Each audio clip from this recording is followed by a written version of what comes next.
This is the Eye on Annapolis Daily News Brief, keeping you informed about the happenings in Annapolis and the area.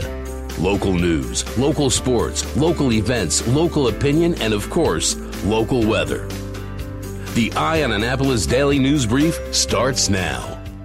Good morning. It's Tuesday, August 13th, 2019. This is John Frenaye, and this is your Eye on Annapolis Daily News Brief.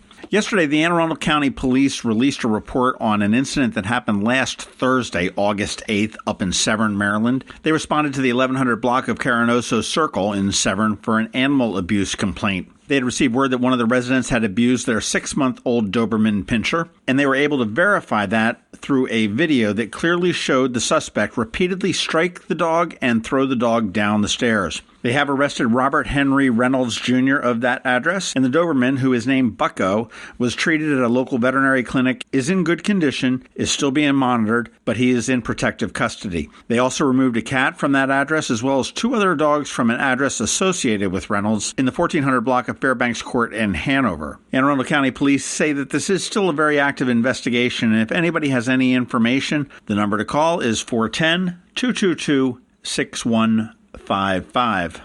There's always some sort of a report on how good or how bad the schools are in the area, and this one is just a little bit differently. Yes, it's another one, but it looks at it a little bit differently. Rather than looking at test scores and reports, they actually went to the source. They talked to current students, alumni, parents, and the website Niche looked at more than 94,000 public schools across the country. How did Anne Arundel rate? Well, for academics, they got a B+. Teachers got a C+. Clubs and activities were a B. Administration was a C, food was a C-, and that's not a surprise to anybody. Diversity is an A-. College prep is a C-. Health and safety is a C, sports is an A, and resources and facilities is a C+. The top-ranked school district in Maryland is Howard County Public Schools, and that shouldn't be too much of a surprise. They gave them an A or an A+ in all categories except for health and safety, where they got an A-. The number 2 school in the state was Montgomery County Public Schools.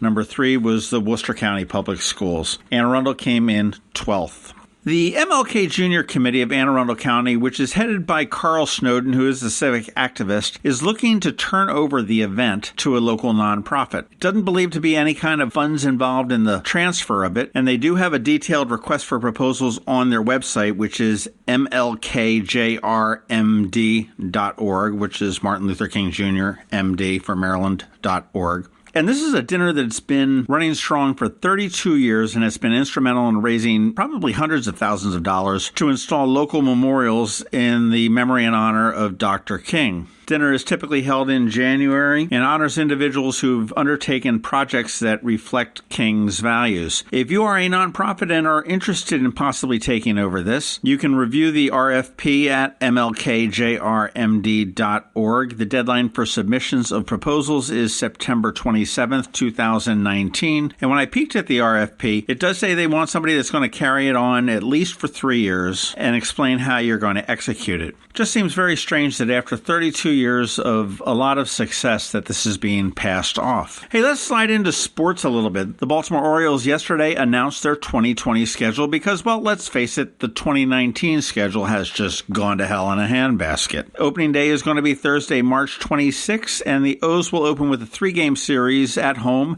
against the New York Yankees, and then another 3 games against the Boston Red Sox. They are going to be playing 1 fewer home game next year because they are the home team against the Red Sox in the 2020 MLB Little League Classic, which is going to be played at Bowman Field in Williamsport, Pennsylvania on August 23rd. The Orioles will be home for Easter, Mother's Day, Memorial Day, Father's Day, and Labor Day. September 6th is a game against the Yankees, and that's going to mark the 25th anniversary of Cal Ripken Jr.'s 2131st consecutive game played, and I absolutely refuse to believe that Ripken is that old or I'm that old. Some other interesting games around the league. Cubs and Cardinals are going to play 2 games in London in June. The Yankees and the Chicago White Sox are going to play at a ballpark next to the Field of Dreams in Dyersville, Iowa on August 13th. And the Texas Rangers have a new stadium. It's the Globe Life Field. It's going to open on March 31st, and it is the 7th big league stadium that has a retractable roof. Well, that is about it for the top news today. And before we get on with it, it is Ticket Tuesday. So we have to thank the Rams Head on stage for another pair of great tickets. This one is for a show tomorrow night. So please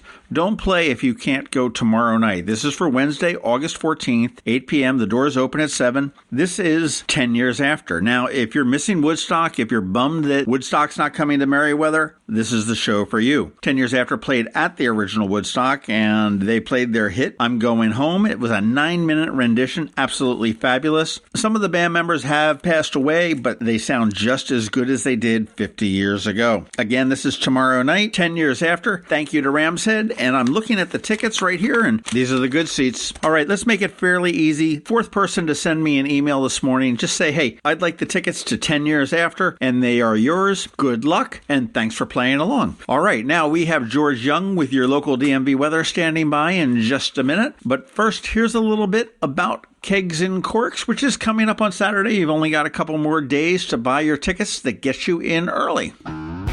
The 8th annual Kegs and Corks Craft Beer and Maryland Wine Festival returns this Saturday to the Anne Arundel County Fairgrounds, featuring 15 breweries and 15 wineries. Sample over 80 Maryland wines and 40 craft brews from across the United States. Try delicious sangria, wine smoothies, hard ciders, spiked seltzers, or an ice-cold hoop tea, a perfect summer mix. Plus, shop great local vendors throughout the grounds. Tickets are available online at kegsandcorksfest.com and include a souvenir glass, unlimited samples of beer and wine, entertainment all day, and free parking. Early access tickets purchased in advance allow you to enter at noon for an extra hour of sampling. Live music by the Amish Outlaws and more. The 8th annual Kegs and Corks Craft Beer and Maryland Wine Festival. This Saturday at the Anne Arundel County Fairgrounds in Crownsville. For tickets or more information, visit kegsandcorksfest.com. Proceeds benefit Special Olympics Maryland. Cheers. Going out? You need the most up-to-date local weather. Here's George Young from DMV Weather in Annapolis with today's forecast. Hey everyone, this is George with DMV Weather, and this is your Eye on Annapolis forecast for Tuesday, August 13th. After a warm one yesterday, it'll feel even hotter outside today across the Annapolis region, with temps in the 90 to 95 degree range for highs and dew points at 70 degrees or higher, which all equates to a hot, humid mess for the area. And with a cold front approaching from the west, there's a likelihood of some strong to severe PM storms across the region, with the main threats being torrential rain, dangerous lightning, and some potentially very damaging winds, including an isolated tornado or two somewhere in the Mid-Atlantic region. After today, temps will drop back into the 80s for the rest of the week and likely the weekend, but a chance of showers and storms will persist each day through at least Friday. Okay, that's it for today. This is George Young of DMV Weather. Make it a great day out there, and be sure to get our free app on all of your devices by searching for DCMD VA Weather in the Apple or Google App Stores, and also follow us on Facebook and Twitter and on our website at dmvweather.com so you can always stay weather informed. There is a diamond of diamonds. It's from De Beers. Only 14 diamond tears in the world can touch them. Its name, Forevermark. And Zachary's is the only jeweler in the Annapolis area that has it. Not only is it beautiful and rare, it has a story, supporting women in diamond-producing areas around the world. So when you give a Forevermark diamond, you don't just give, you give back. Zachary's and Forevermark, a jeweler and a jewel. Online at zacharysjewelers.com. You've been listening to the Eye on Annapolis Daily News Brief. Tell your friends and colleagues this is the podcast where you can keep up on the latest with what's going on in Annapolis. And also tell them about our website, eyeonannapolis.net, where you can find even more information. This podcast comes to you every Monday through Friday at 7 a.m., keeping you informed with the Eye on Annapolis Daily News Brief. And take a moment to listen to our other podcast, The Maryland Crabs, released every Thursday at noon.